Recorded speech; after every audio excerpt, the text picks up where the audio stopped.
You are listening to Leaders and Legends, a podcast produced by Veteran Strategies and featuring conversations with fascinating and impactful men and women who have shaped our world, our communities, and our history. My name is Robert Vane, Principal of Veteran Strategies, and your host for our discussion.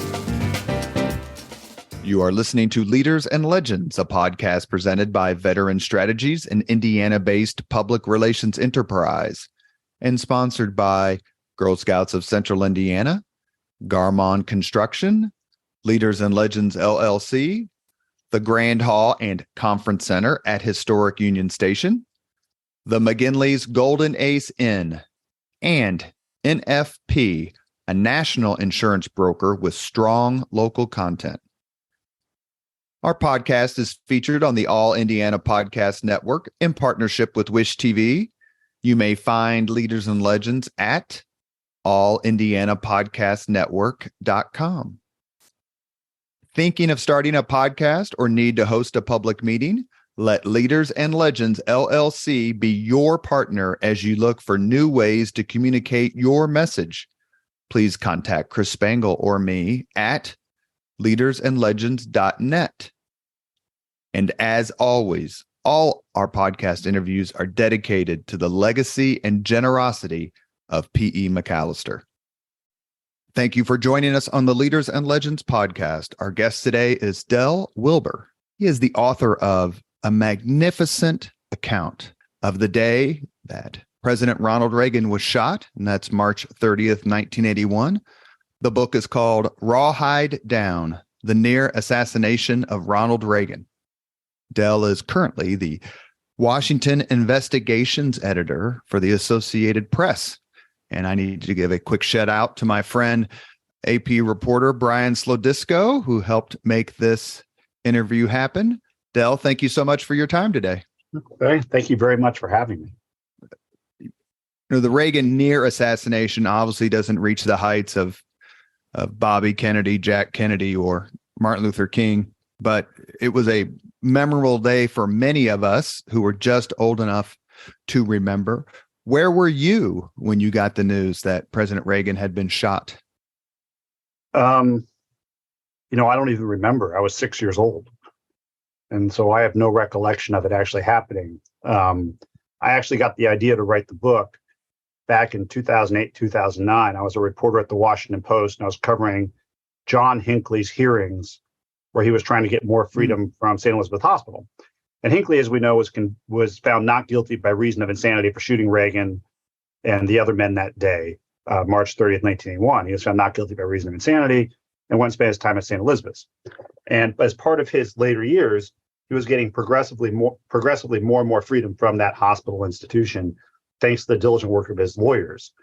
And I covered one of those hearings where they were debating the U.S. Attorney's Office, the prosecutors, against Hinckley's attorneys. Were going back and forth on whether he should get more freedom or not. And I covered the hearing, and I remember this moment where I was like 10 feet or 15 feet from him, being like, wow, man, this guy almost changed history, almost changed it. You know, things have been a little different. So neat to be here covering this.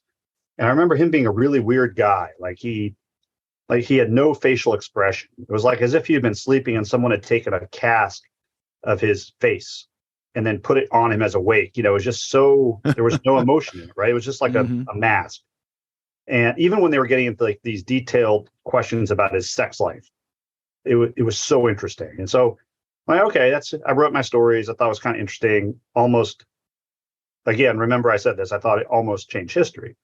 And, a few weeks later, I get summoned to the FBI's field office. And it's because I'm writing a story unrelated to Hinckley or anything.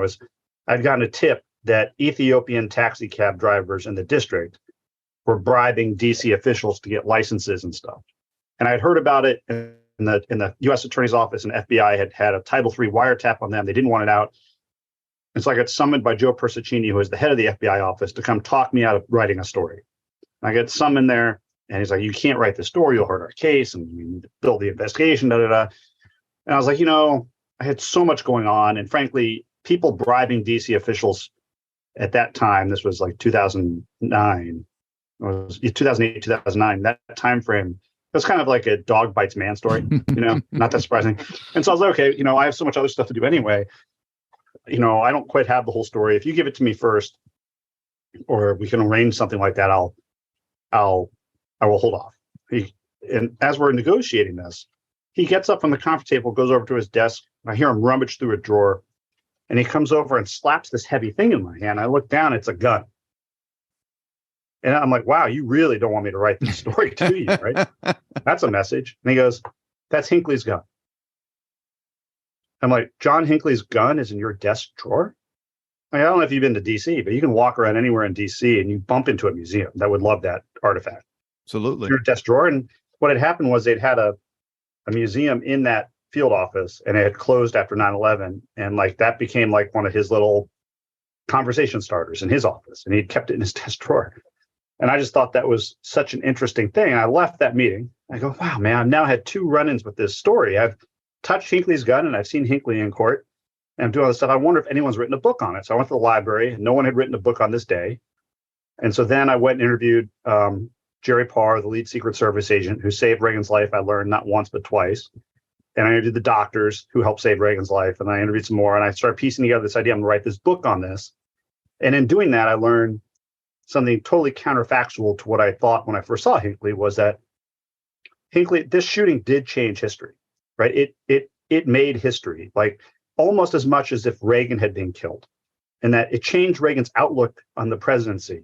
It changed Reagan's outlook on life. It changed the entire direction of his administration in some ways, and his dealings with Russia and nuclear weapons and all these things. And the fact that Reagan's life was spared, and he was spared with this kind of thing, he'd been spared by God himself, that allowed him to change America and change the world.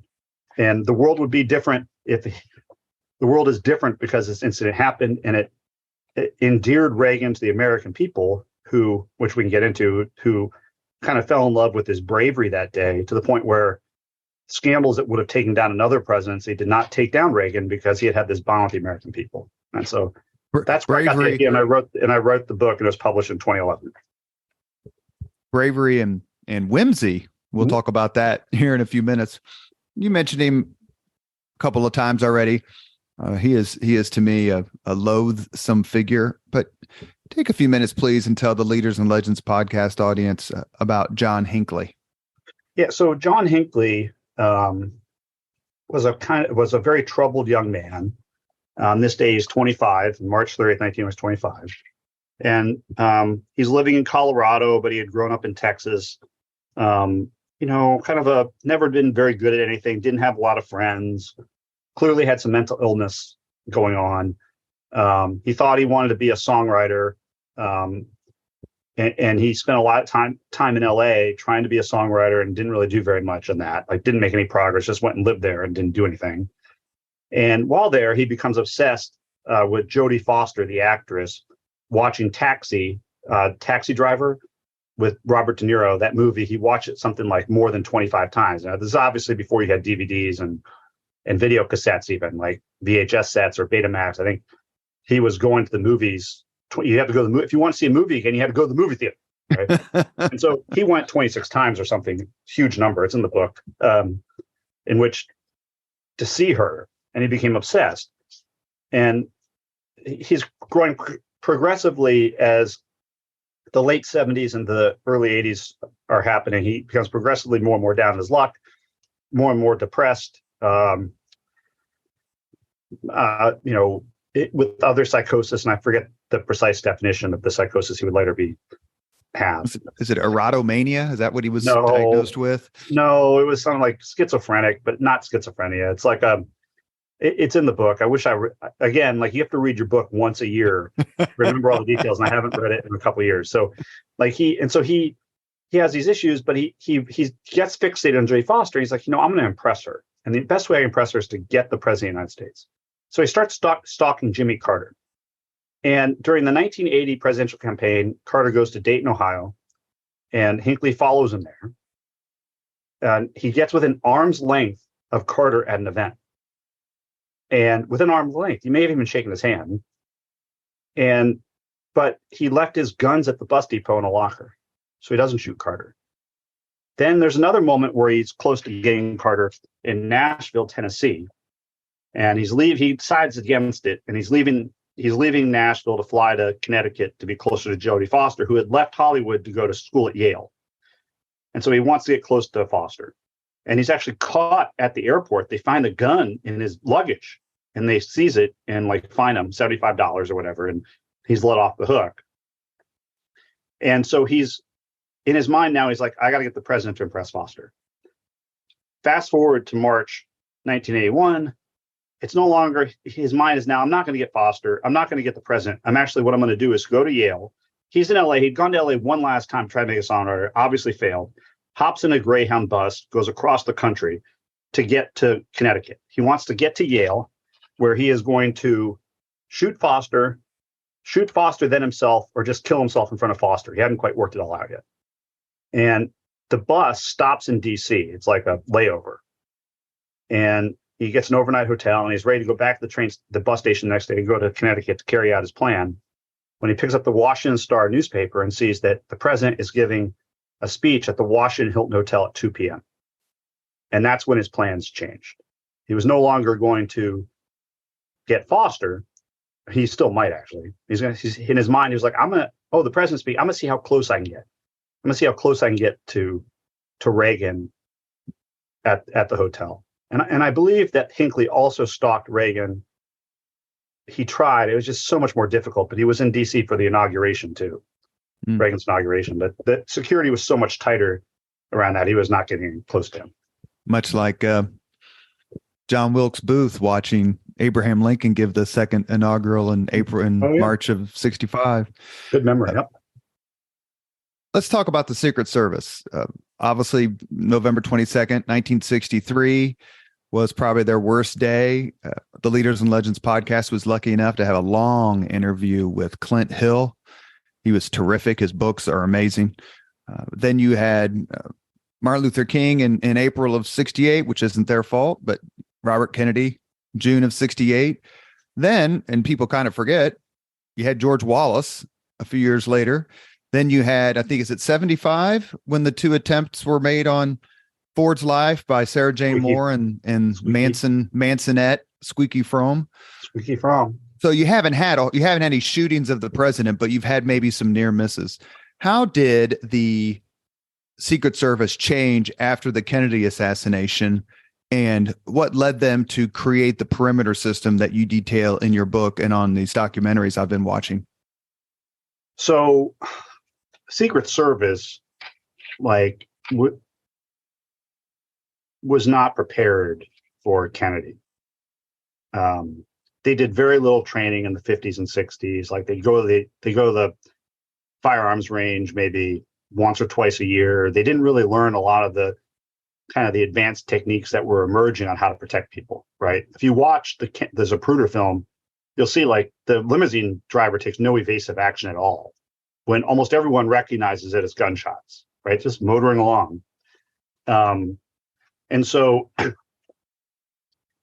then you have, like you mentioned, you have Robert Kennedy, Martin Luther King, and don't forget, around the world, there are a bunch of political assassinations at this time. Yeah. Then you have Wallace in 1971, right? Or 72? 72, I thought he was. 1972, in Laurel, Maryland, right? The shopping center parking lot in Maryland. And the Secret Service bungled that, right? So they allowed Wallace to walk up a rope line and back down a rope line. You never, ever let a principal walk up and back down, because coming back down, you're giving the person who may have freaked out, steeled their nerves to do it again. And that's what happens, what's his name who did it? Arthur Bremer. Arthur Bremer. God, man, I'm just tired. I have a new baby at home, so it's like my brain is also mush. I have baby brain. Congratulations. So Arthur Bremer, Congratulations. Thank you. And Arthur Bremer launches, starts shooting, and he hits Wallace, paralyzes him. And the agents stand over his body as his wife covers the body, not them. They froze, right? So they had not been trained to react without thinking. So around this period, a rogue element of the Secret Service in LA is we really got to step up our training game. This world's going to pot. We need to be ready for this. And they launch an intense training course in LA with the LA SWAT team, where they're like jumping out of helicopters, like live action fire, real firearms, like a lot of sprained ankles, broken bones, doing this kind of training, like speaking out of podium and covering, getting them out, like doing it over and over and over again, to the point they're called attack on principle drills, AOPs. To the point where they were trying to train everyone to react without thinking, right? That was the goal. And so eventually the Secret Service adopts that kind of intense training while also doing a course called 10-minute medicine, and where they didn't teach you medicine in 10 minutes, but the idea was to keep your person alive for 10 minutes till you get a medical help. Those two things, as well as the advancement in trauma care at GW Hospital specifically, but also across the country, those are the two reasons that Reagan lived that day. If the Secret Service didn't step up its training, and the hospital hadn't taken steps to also have better trauma care that worked with everyone doing a job without having to be told to do it, Reagan dies. Reagan is at the Washington Hilton to give a speech, and he walks out from giving this speech, and he walks right out into like almost a turnaround area, for lack of a better term, that has been changed considerably. And I want to ask you about that just right now, as before we get into the actual events of the day. How did the training of the Secret Service and their procedures change after this event in March of 81? Oh, I mean, after this event, you never ever really see in uncontrolled environments a president get in and out of a vehicle. Like, they're always in the Kevlar tents now, or they're in garages. You rarely see that. Also, one of the main problems with this day was people will see, if you go to YouTube and you watch shooting videos, you'll see there are a bunch of reporters and regular people staying behind a rope line. That was an unscreened rope line, right? You didn't have to go through a magnetometer to be behind that rope line. Now, no one gets near the president unless you've been gone through a magnetometer, right? And so the idea that they had people 15 feet from the president who were not screened is a total bungling of the day. But the agents, like Jerry Parra told me, it was like their best day and worst day, because they had gone to Hilton 110 times over the last 15 years. And they just kept pulling the same game plan out and use the same game plan each time. He's like, if this had been in Baltimore or Boston or New York, well, we went to New York a lot, or Miami, that rope line would not have been there. That rope line would have been 40 yards back. But that's where it always was, at the Hilton. And so we just left it there at the Hilton. We didn't think to move it. And so that's where Hinckley was, waiting for him. But now that does not happen. You haven't had there hasn't been a credible assassination attempt on the president in many, many, many years, unless you count the dude who threw shoes at Bush at a press conference. And in Georgia, the country, someone lobbed a dead grenade that landed near him. That was kind of freaking scary. And you've had instances where the guy got 36 feet into the White House, but he was never going to get close to the president. So there have been stuff like that, but there's been no real, and a guy would shoot up the White House. Remember, with an assault rifle or something in the 90s, another guy crashed a plane. I think the plane crashed. Plane, right? Yeah. And so there's always been that, but they've made it so much harder, When you talk about the videos and some of the still pictures, as you were going through those for your book, which ones did you find the most chilling? Because the day is incredibly well documented. I mean, unlike the Kennedy, Clint Hill said on our podcast that Oswald had every advantage. He had every advantage over the Secret Service. And without the Zapruder film, who knows how we could have reconstructed it. But the Reagan assassination attempt, you have diagrams and still pictures, and you had TV cameras there. So it was just a completely different And the atmosphere. Associated Press won a Pulitzer Prize winning picture for the picture of Parr throwing the agent throwing Reagan in the limo. And how long had the photographer been working for the AP? Yep. I've been working for AP. No, yeah. How long had the photographer been working when he got these pictures? I think a while. He was a long time AP guy. Yeah. Really nice guy. Anyway, so I think that all is it was so documented. So I guess you're asking me what sticks with me the most. You know what's funny is the picture that stuck with me the most was not from the scene. I was at the Reagan Library going through pictures that their photographers took that day behind closed doors. And there was one in Bush's office where Bush, Weinberger, he was the defense secretary, Meese, Reagan's counselor, and a couple other, and Fred Fielding, the White House counsel, were meeting. And you just see the look on their faces in that one moment where the weight of the world is on them. The president's in the ICU or in recovery room, and a lot of, he's going to live, but he's been shot, and they look completely fatigued. It's like the worst day they'd ever had, and that's the picture that sticks with me. I can send it to you if you remind me. Oh, please do. It's a great picture. And then there's the picture taken by, I think it's at the White House photographer, where you can see Hinckley staring in the direction where the president's coming. Oh yeah, that was taken by the director of security at the Hilton. I think Al Fury took that picture, and before, it was like an hour before, and there's Hinckley just staring there. Like, sometimes it helps, like when you're talking about the day, like just to take it, you like to understand like why the day was so significant, is to take you through how it happened. But I don't know when you want me to do that. Right now, I'm going to thank our sponsors real quick. You are listening to the Leaders and Legends podcast. It's presented by Veteran Strategies, an Indiana-based public relations enterprise, and sponsored by Garmong Construction, Leaders and Legends LLC, the Grand Hall and Conference Center at Historic Union Station, the McGinley's Golden Ace Inn, and NFP, a national insurance broker with strong local content. Our guest today is Del Wilber, the author of a terrific book called Rawhide Down, The Near Assassination of Ronald Reagan. It takes you through everything. It's wonderfully written. We're lucky to have him on the podcast today. So President Reagan is finished with his speech, and he is walking to his car. Take it from there.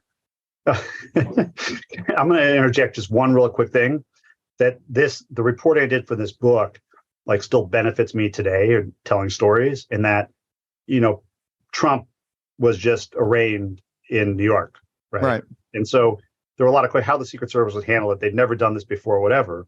But I remembered in my interview, Jerry Parr is like the hero of this day. He was the head of Reagan's detail. Jerry Parr drove Spiro Agnew to enter a plea in Baltimore and then resign from office. Oh, you're kidding me. Nolo contendere. Yeah, the no contest plea, right? And so so I went through my notes and I found this crazy story that Jerry told me that wasn't relevant to the Reagan assassination attempt or anything, but Jerry and the lead agent had conspired, agreed that they would not tell anyone, even their bosses, that this this no contest plea and resignation were going down at all, because Agnew asked them not to. So they kept it a complete secret, even from their own bosses. They go all the way to Baltimore, all this happens, and Jerry starts getting yelled at by his bosses when he's in the car finally driving Agnew away from the courthouse. Agnew had took $147,000 in kickbacks as the Maryland governor and didn't report his taxes. So he was in a lot of trouble. But he in part started getting yelled at by his bosses, because by not telling their bosses were caught flat-footed and were not able to go rush protection to the Speaker of the House, who was next in line for the presidency. And so there was a gap in protection of the person. Like if Nixon was killed and they also got the House Speaker at that same time, you're going way down the line of presidential succession then, right? Yeah. And so they were really mad at Jerry for keeping it secret, but Agnew didn't want the press to know. And so I did a fun story about that, going through my old notes with Jerry Parr. And he's like the Forrest Gump of the Secret Service. He's had all these historic moments, Agnew and his friends in the press. Yes. Oh, yeah. The nattering the bobs of negativism. Although he wasn't talking to the press. That was the Democrat. All right. So that day, March 30th, 1981, 70 days into Reagan's first term, very early on, Reagan has to give a speech. What I found interesting about this is that Reagan actually it's a throwaway speech, the AFL-CIO's Building Constructions Trades Department. It's like presidents give these speeches all the time. He's going to the Hilton, the Washington Hilton, to do it. The Washington Hilton's this huge hotel up on Connecticut Avenue. And it's designed so all the windows can face downtown. And to be a good hotel in DC, you really have to have a huge ballroom and you have to have a special, to get the president there, right? You want the president to come to speak to groups there, these conventions. And so they had a special entrance just for the president. Anyway, so I set that up. So Reagan's giving this speech. And what's really interesting to me is that Reagan actually really cared about this speech, like most presidents probably wouldn't have. He rewrote the whole speech by hand that weekend before. This was a Monday. So he rewrote that whole speech by hand the weekend before because, he was a AFL-CIO card-carrying member when he was in the president of the Screen Actors Guild. And so he really cared about this speech. It meant a lot to him, so he rewrote it. And he was a good writer. I thought he made the speech much better. And he goes to deliver the speech. It's at 2 p.m. The 15-car motorcade gets up there. They drop him off at the T Street entrance. And so they drop him off the T Street entrance. He goes in, delivers a speech. 25 minutes later, it's time to leave. Now, what's interesting is they built this whole part of the hotel, this entrance to the hotel, just to get the president. And it's like a really cool entrance. Like there's an elevator and a spiral staircase, and it goes right into a secure green room, which is like the safe room. It's like if something bad happened there, you put them in there. It's like reinforced concrete, all this stuff. And so, but when they designed it, they poorly designed it. And so like there's a winding, if you drop someone off, and you always drop the president off the right rear passenger side, you pick them up with the right rear passenger side of the car. And by doing that, they couldn't just leave the car there and drive up the driveway. There's a winding driveway that gets up to Connecticut Avenue. And they realized that the driveway was too narrow for the beast, the limousine. And they worried if they took it up there, it might get stuck in the crossfire if they were attacked, right? So they didn't think they could safely navigate the limousine up this tiny little driveway all the way up to exit. So their solution was they dropped the president off and then back the car up about 30 feet from the entrance, angle it out towards T Street. So the president had to walk out in the open for a bit to get to the car, right?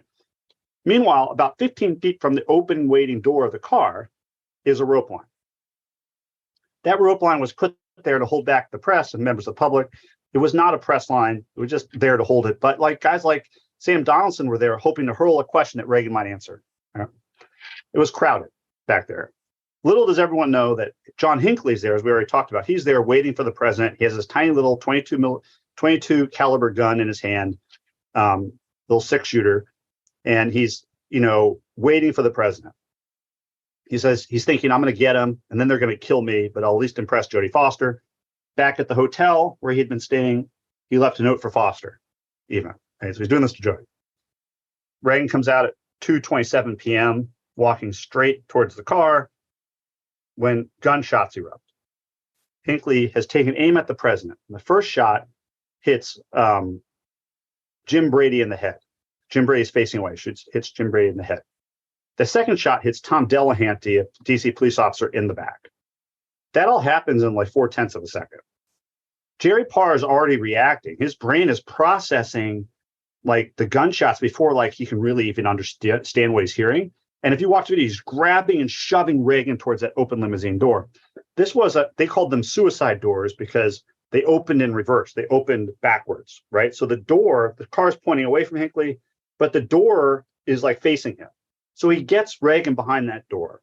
The third shot goes high and hits a building across the street. And that's because Hinckley had taken a lot of target practice in the weeks before this, but he'd never shot at moving targets. So he's tracking the president from right to left. He shoots Brady. He hits Delahanty in the back, shoots high, hits the window across the street, levels down and hits the window of the armored window of the limousine as Reagan and Parr flash behind it. The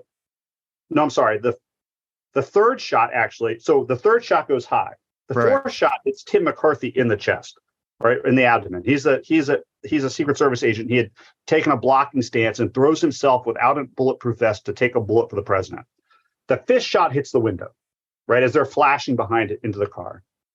And the sixth shot, they hear it crack across this like driveway. No one knows where it goes. They don't know till later that it slapped the side of the limousine, slipped through a gap 1.5 inches wide between the door and the door frame, smashed into the shape of a dime, hit the president edgewise about 5 inches below his left armpit, and then tumbled through his chest, right? But like that doesn't leave there's no blood coming out because it was like it hit him like just edgewise and got into him. They land in the car, they slam the door. Like the scene is going crazy. People are screaming and yelling. You can even hear a little bit later Jerry Parr's wife, the agent's wife, running out of the building across the street where she worked, asking the status of her husband. Where's my husband? Where's my husband? It's a crazy scene. They can't hear any of that in the armored limousine. The armor is so thick, it's so quiet. They're just in there and they're hauling ass away. Drew Unruh, the driver of the limousine, is praying to God he doesn't run over his good friend Tim McCarthy, because he saw him get shot and land. He has no choice, though. This limousine weighs something like 13,000 pounds. It will crush McCarthy. And that's a great point. Yeah, you right? didn't know where you knew. But he's not. He slams on the gas and takes off. They're peeling out. They take off. And I don't know if you've ever seen a presidential motorcade. They're really long, right? And in this instance, when that car takes off and turns down Connecticut Avenue, it's a motorcade of one. The only two people protecting the president at that moment are Jerry Parr and Drew Unruh. That's it. They left the motorcade behind. That limo is taken off. And they don't know if this is an isolated incident. Is it a larger conspiracy? They don't know any of this. Nope. And so Jerry Parr wants to check out Reagan, see how Reagan's doing. He props him up in the seat and runs his hands over him, checks his body. No blood anywhere. Are you okay? And Reagan's like, yeah, I'm fine. I'm fine. I think you hurt my back when you threw me in the car, though, Jerry. He snapped at him, didn't he? Like, yeah, Jerry, I think you broke my rib. Yeah, he was really pissed, right? And so, like, yeah, he's like, he growled at Parr, right? But like, that's not, and at first, though, he's okay. That comes a few seconds later. They're taking off down Connecticut. They're all alone. Eventually, the backup limousine gets in front of them, and the follow-up car with the agents gets behind them. And in the back of the car, Parr notices that Reagan is not doing. He doesn't seem to be feeling so. Now is when he's like, "Oh, I hurt my rib when you threw me in here, man. Ow, Jerry, my back, my rib, and my side." And he takes a napkin out of his right coat pocket that he'd taken from the hotel and dabs his lips. And there's blood on it.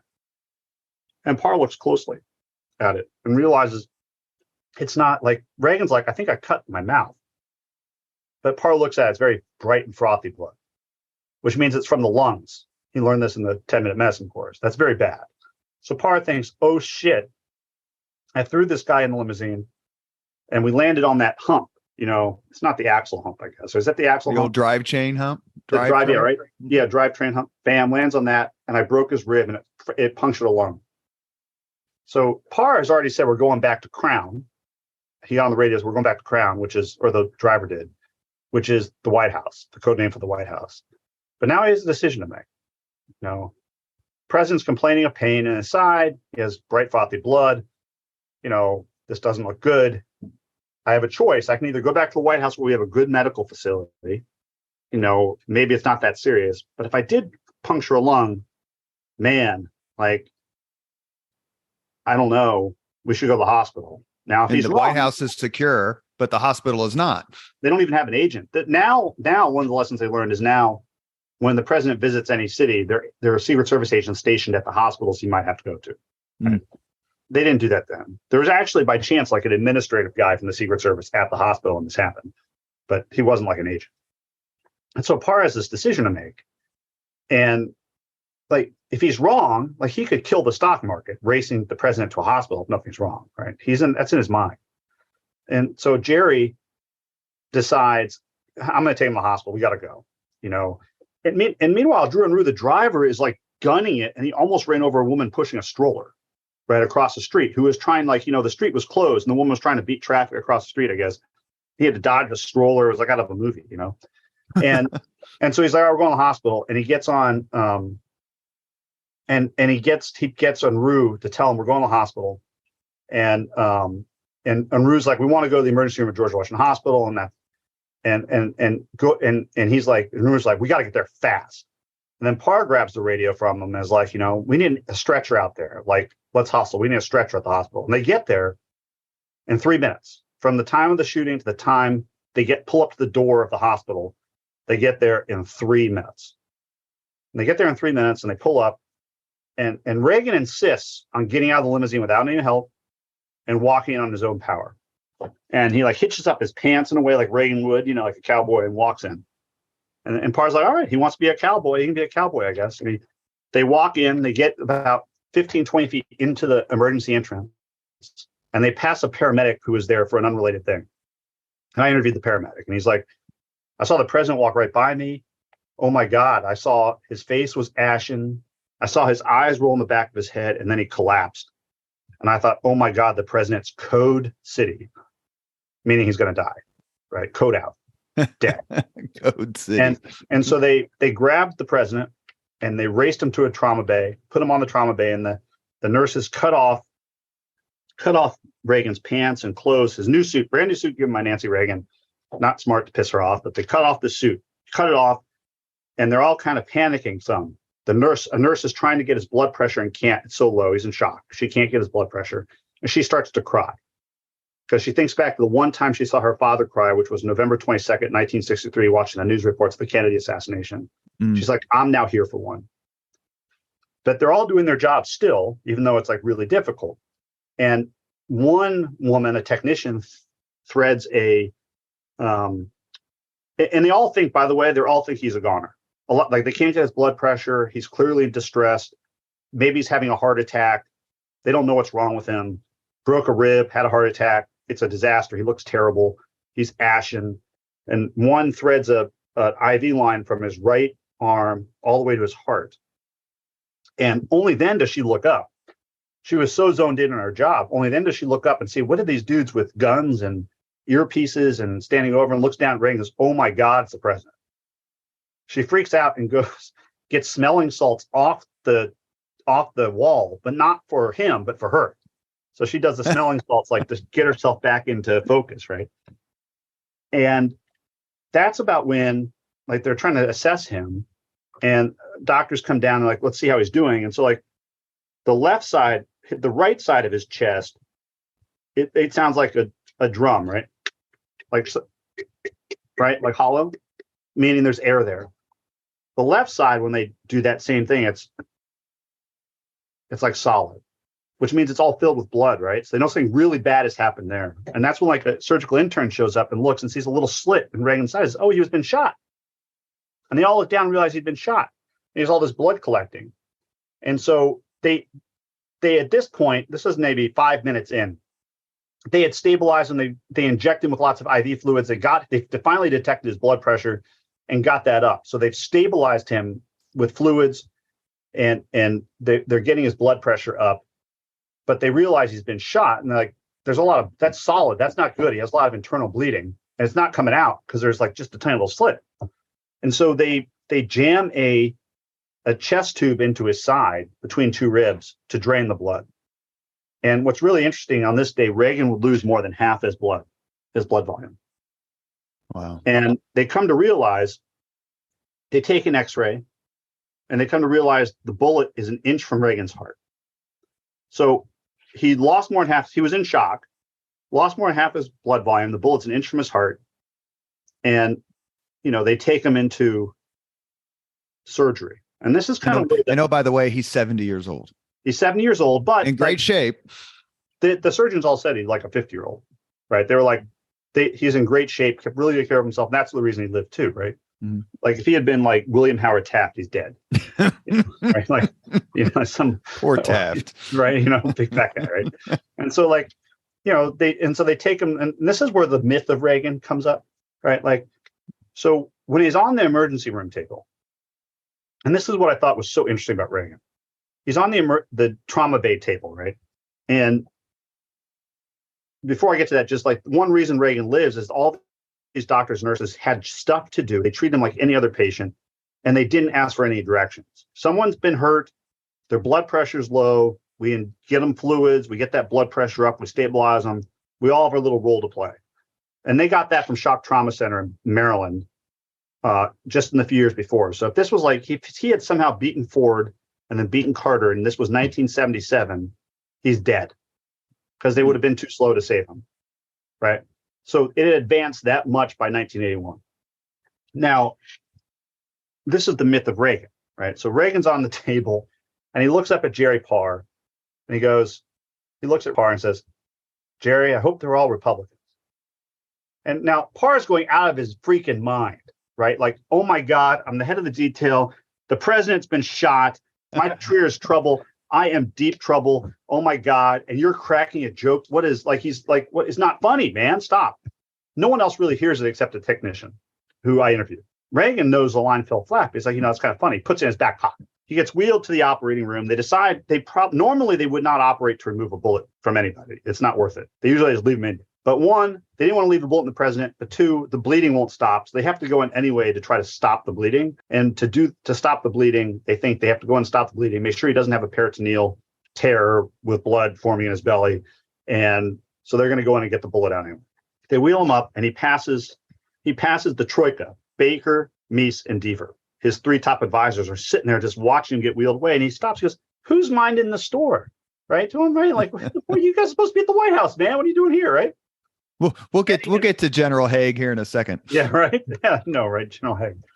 And then they get to the operating room, and he's in the operating room, and he's on the table, and that's where he reprises that funny line where he gets up dramatically on elbow because he could tell everyone around him is really stressed. Like operating on the president of the United States, who has a chest wound an inch from the heart, it's a very stressful thing. Like you screw that up, and like you're going to be labeled the doctor who killed the president, right? So like he gets up on an elbow and just looks at him and says, "I hope you're all Republicans," and lays back down, right, as a joke. And everyone laughs, and they all laugh. It's like took the tension right out.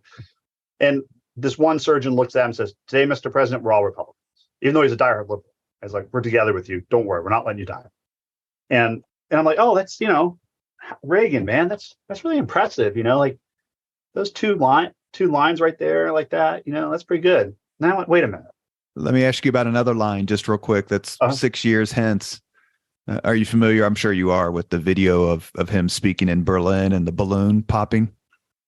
No. Maybe. I'll send it to you. So he's speaking in Berlin. I think it's 1987, and he's in the middle of a sentence, and there's a balloon that pops in the background, and in front of 50,000 people, President Reagan just says, "Missed me." Oh yeah, yeah. Yeah, I do remember. That's pretty funny. Sorry, but like in this instance, so you're Reagan. He was a big movie guy. He's starred in like 50 movies. Give or take one or two, I guess. And what were his two most famous roles in his two best movies? Well, he was Where's the Rest of Me from King's Row. Yeah. And well, he did share the screen with Errol Flynn, Hellcats of the Navy. Oh, no. Newt Rockney, All-American. Yes. And what was his best scene in that? Go win one for the Gipper. Give one for the Gipper, yeah. And what were those when the brakes are beating the boys? Yeah. So those two scenes were hospital-like deathbed scenes in his two best movies. The guy knew what he was doing. Like he went right back. He knew the world was a stage, man. He did that on purpose. He knew the word would get out that he was like cracking jokes in the face of death, right? Like he knew. And so all that experience played a role right there, right? And that's what, like, when stuff like that got out and the jokes he was trading with the nurses later, all in all, I'd rather be in Philadelphia. Send me to LA where I could see the air I'm breathing. Can we shoot that scene over again from the hotel? Right? He's saying all this. He knows those are going to get out, right? And they're going to get out. And like, I don't know if he knows this, but like what happens after this, he lives. The doctors go in, they find the bullet, take it out, an inch from his heart. There are a lot of tense moments during the surgery. They almost give up. They can't find it. But like, what happens after this is like he forms a bond with the American public. Like it was more than just like an old man was hurt or your uncle was hurt. Like people wanted a leader who laughed in the face of death, right? And like they wanted someone who Reagan always was dogged by authenticity questions. Like, is he really that funny? Was he reading from a script? Like, do you have any original thoughts? And the one time and place you really can't fake it is when like you're shot in your death. Right. that was very revealing on who he was, right, at that moment. And so the American people saw that, the press saw it, and they formed a bond over it. Like his approval rating would go up and down. But the fact that he formed this bond with the public did not. And David Broder told me, he was a very astute political writer. Oh, yeah. Just before he died, it was like this formed a bond with the American people that never broke. And like it saved him from like impeachment during Iran-Contra. Like this one day. Like it just formed this bond with the American people. And so like that allowed because him. to your point, you said a point earlier, I think we just started, and it's in your book, and it's in these documentaries that you can find on YouTube. It's a brilliant one that's on C-SPAN 3, where Del takes you through the day, quite frankly, on location. Am I wrong in remembering that there was like some editor of a school newspaper or something who wrote that he hoped Reagan would die from his wounds? I mean, he was not this universally beloved figure, even though he won 489-49 against Carter in 1980. Well, no, he was not. Like, I think, there were obviously people who the country wasn't quite as polarized then as it is now, right? Like, if something happens to Trump or Biden, I'm sure there's a large segment of the population I don't know how large, but not an insignificant number of people who would be cheering for the demise of that person, right? Maybe, or I don't know, it feels that way. Back then, there were obviously people who were rooting for him not to make it, I assume. I don't know how widespread. There was like rumors, or I came across a story maybe where like students at like Yale or another school, maybe not Yale, like cheered, but like, yeah. But it was just different. It was a different time, and like his approval rating skyrocketed, and he won re-election. Like he only lost DC and Minnesota in 1984, right? 525-13. Right. And so like that'll never happen again, probably. Right. We're so polarized. So I think it was just different. And I wasn't alive then, so I had to rely on the people who covered this, like Luke Cannon and David Broder, who had their pulse on this kind of thing. And reading through it, like there was kind of a, and you got to remember at this point in time in American history, like there was malaise, right? Like America felt beat up from the 70s, and were we beating the Soviet Union or not? Like there was the whole, what happened with the Iranian hostages. And it was a very difficult time. And people felt like America had lost a step. And here was a guy, a cowboy, whose Secret Service code name was Rawhide, right? who literally, it was like cracking jokes with a chest tube in his side. And it's apparently very painful to have a chest tube in your side. And, the other one that came out that I think is really reflective of Reagan's character, right? Like you can argue his politics. A lot of people don't like his politics. A lot of people don't like him. But like when his wife shows up at the ER and she comes to see him, do we think that, our leaders today or the leaders of like 3 or 4 years ago, when their wife came in to the ER, what would they be crying? Would they be lamenting what happened to them, complaining? Or what Reagan did was he looked at his wife and cracked a joke. He said, "Honey, I forgot to duck." Right, which reprises Jack Dempsey's line to his girlfriend when he got knocked out in a world championship fight. He's like, "I forgot to duck." As a by joke. Gene Tunney. Yep, and so like that. What does that tell you about Reagan? Is whose feelings is he worried about at that moment? Who is he worried about? He's worried about Nancy Reagan. He's not worried about himself.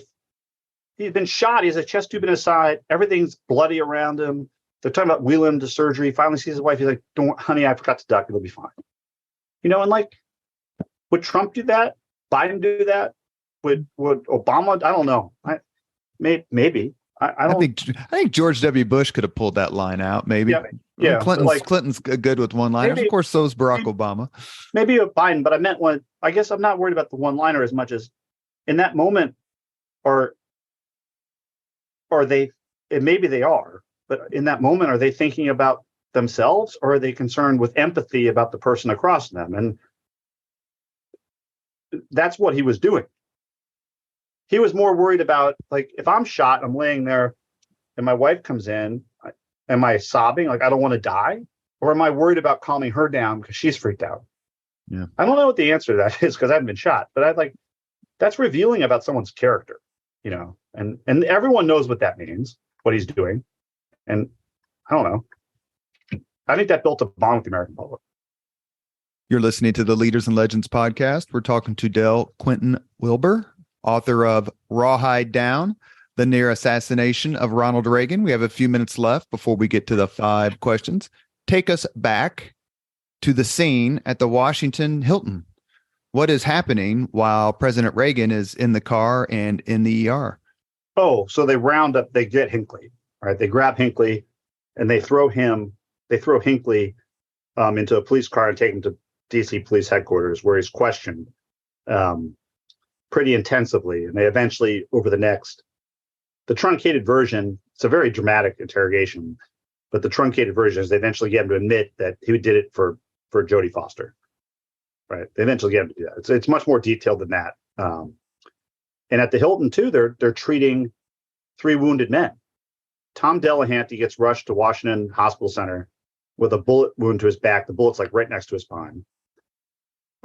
Jim Brady's head, the bullet, he used these Devastator bullets, which had like lead azide or something in the tip that explodes, and it hit him in the forehead and like spread shrapnel everywhere in Jim Brady's brain.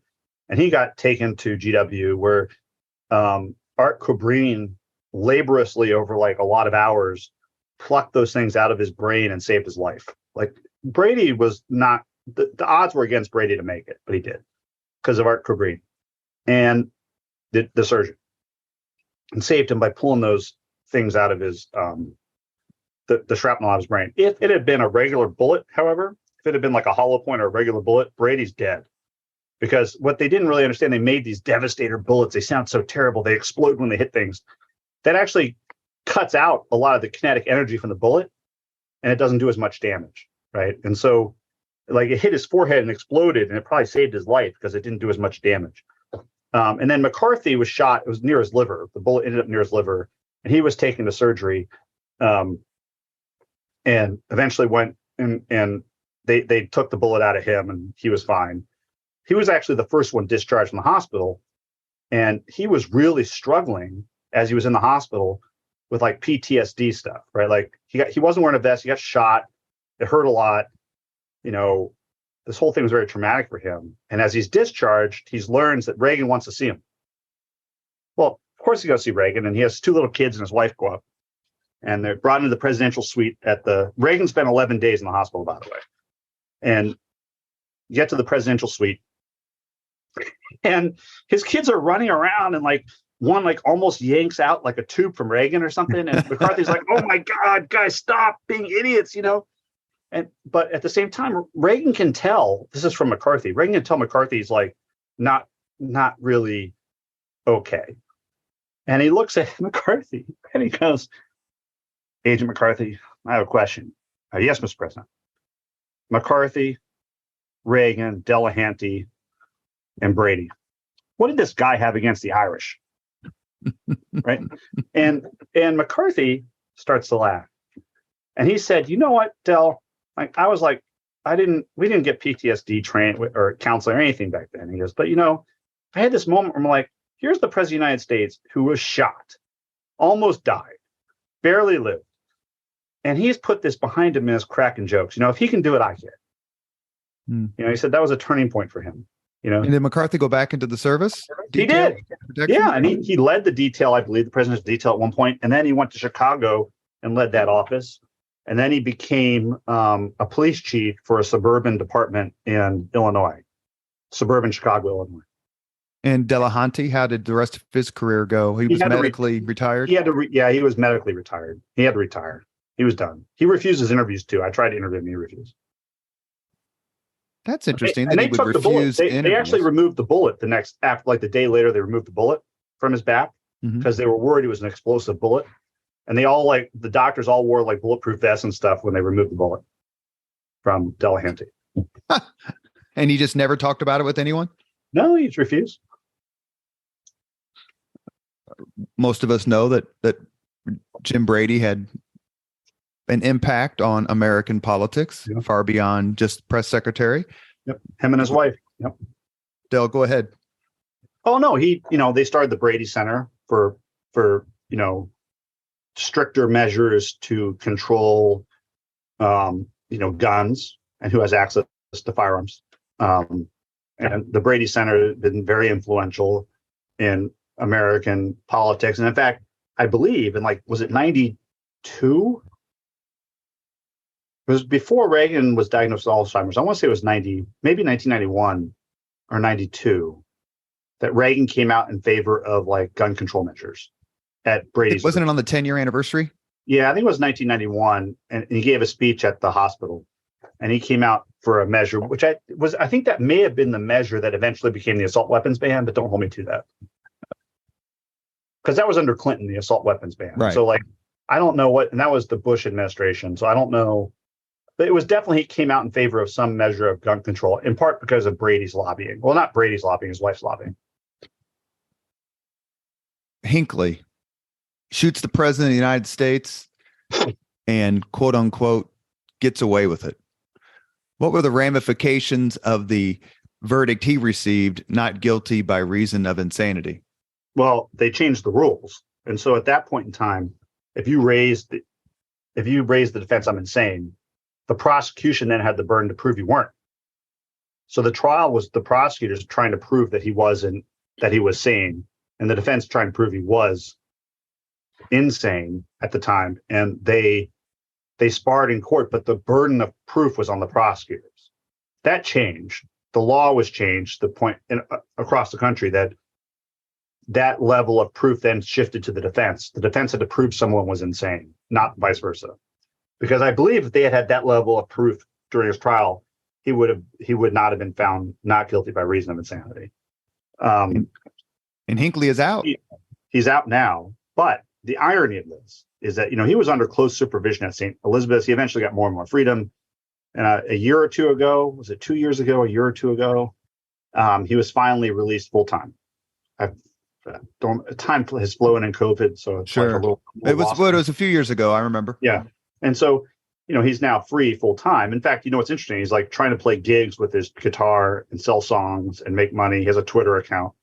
I asked to interview him, and he didn't get back to me. He clearly didn't like the book. But the irony is that if he had been convicted, he would have been released a lot earlier under the sentencing guidelines at place during that day. And so he would have been released. He would have gotten like, 20 to life or something. He would have been released. I bet he would have been released by 2010, maybe a little earlier from prison, or maybe even like 2005, 2001. I don't know. I remember at one point I knew when he probably would have been released under the rules, but he was kind of kept under supervision and close supervision until now, where he's arthritic and can barely walk. Or he has trouble walking because he's heavy arthritis. And so he did change the law. Like the law is much harder now to claim insanity. Did you attempt to, and I've read several articles about her attitude about this entire incident. Did you try to interview Jodie Foster? I don't remember. I don't think I bothered. She's only talked about it like 2 or 3 or 4 times. Yeah, and she usually dismisses interview requests. She's not interested. So I don't remember. I don't quite remember if I reached out to her or not. I probably did, and then didn't get a response and didn't press it. I went through Hinckley's attorney and asked if Hinckley wanted to talk.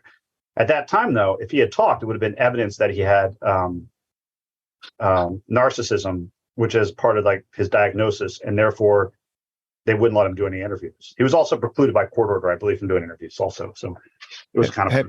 Have you ever been to the Henry Ford Museum to see the Reagan limousine? I did. I gave a talk there in front of that limousine.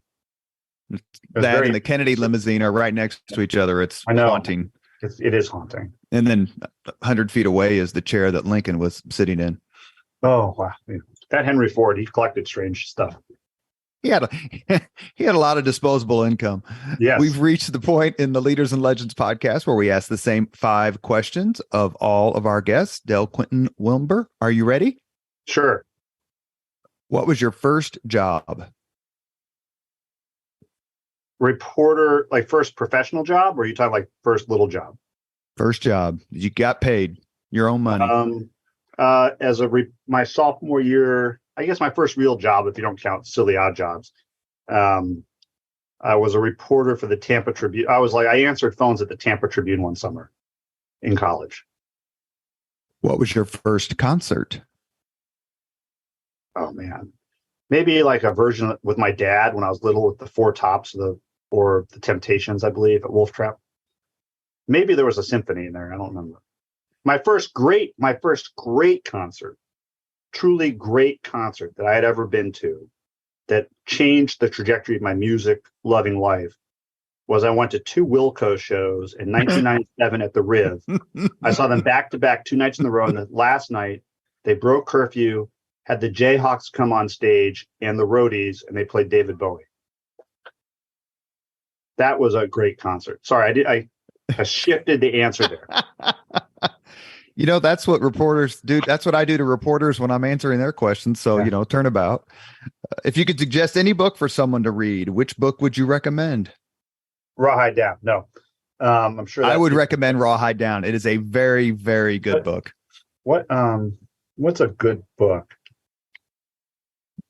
Man, that's a tough one. I've read so many. Does it have to be one I've recently read? No, sir. That I liked. Like The Great Gatsby was really influential for me. I really liked the book Endurance about Shackleton's adventure. Mm-hmm. That was a really influential book, narrative nonfiction. Friday Night Lights was really influential for me. The book Homicide by David Simon. I'm giving you too many. It's not fair to ask about one book. Recently, I really liked, I can't pronounce his name. He wrote the Hitler biography, like The Rise and Fall of the Third Reich. I really liked that. William Shire? Mm-hmm. That was a great book. But this guy, Ulrich, he wrote a 2-volume history of Hitler by Volker Ulrich. And Ascent, the first one, was really, really, really good. Oh, and I guess, you don't start me on good books. Rick Atkinson's Army at Dawn. Was prose poetry. It was like, and there's a scene I like he's brilliant. And in one of his later books, there's a scene where he's talking about not Patton, one of the generals. Hodges? Bradley? Yeah, Omar Bradley. And he's talking about Bradley. He's giving Bradley's biography on the ship on the way to Normandy. And it's so brilliantly done. You could smell the ocean. You could hear the waves slapping the ship, it moving, all churning towards that beach. Meanwhile, he's giving you all the background about Bradley. And you don't even know you're learning all about Omar Bradley's life over like 1,000 words. And then you're back on the ship.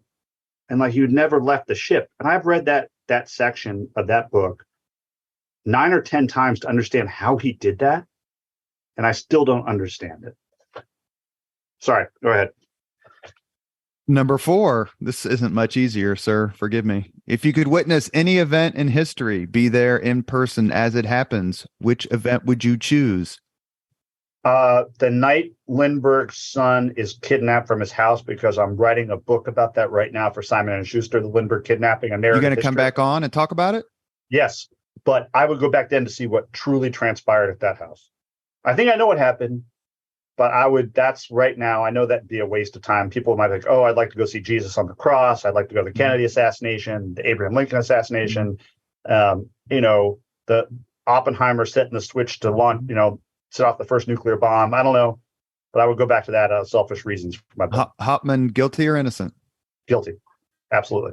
Last question. If you could have dinner with anyone living today, 2 hours off the record just to chat, whom would you choose? Anyone living today?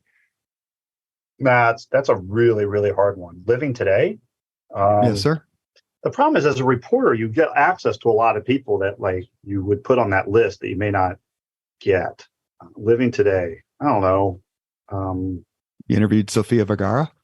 Well, we're going to go down that road. I think let's not not get me in trouble. Who would I want 2 hours with? That would just be cool. Rick Atkinson. No, I can do that on my own. I'm trying someone I couldn't get without a wish, right? Like you want, who couldn't I get without a wish? Maybe like a J.D. Salinger or someone. Is he still alive? I don't think so. I thought he was still alive. Kurt Vonnegut. I don't know. Some hard to get author who's like a recluse that no one has talked to in a really long time. You know what? You know who I'd do it? You know who I'd get? This is who I'd get dinner with. I would get dinner with whoever was Satoshi Nakamoto, the mysterious man who created Bitcoin. He has a million Bitcoin in a wallet he's never touched that he created. And that's worth like $1 billion. And he just vanished. And that's not even his real name. But I would take a 2-hour dinner with that guy so I could get his story and tell it. That's what I would do. You have been listening to Leaders and Legends, a podcast presented by Veteran Strategies, an Indiana-based public relations enterprise, and sponsored by Garmong Construction, Leaders and Legends LLC, the Grand Hall and Conference Center at Historic Union Station, the McGinley's Golden Ace Inn, and NFP, a national insurance broker with strong local content. Our guest today has been Quentin Wilber, author of Rawhide Down, the near assassination of Ronald Reagan. We should mention, however, that Dell's grandfather may be the only undefeated Major League Baseball manager in history. 1-0. For the Texas Rangers, taking over for Whitey Herzog, right? That's right. And the one they hired to replace him was that crazy New York Yankees manager, Billy Martin. See, thank you, Dell. Baby brain. I know that stuff. And You'll be thinking about this at 3 a.m. when you're doing that feeding. But I know. I got to do it. I got to read this book again. All right. You have been a terrific guest. Your book is wonderful, and we're very, very lucky for you to come on the podcast. I enjoyed it. It was fun. Thank you. Thank you very much for listening to Leaders and Legends, brought to you by Veteran Strategies Incorporated. If you want to contact us about this program or our menu of public relations services, please send us an email at robert@veteranstrategies.com. That's robert@veteranstrategies.com.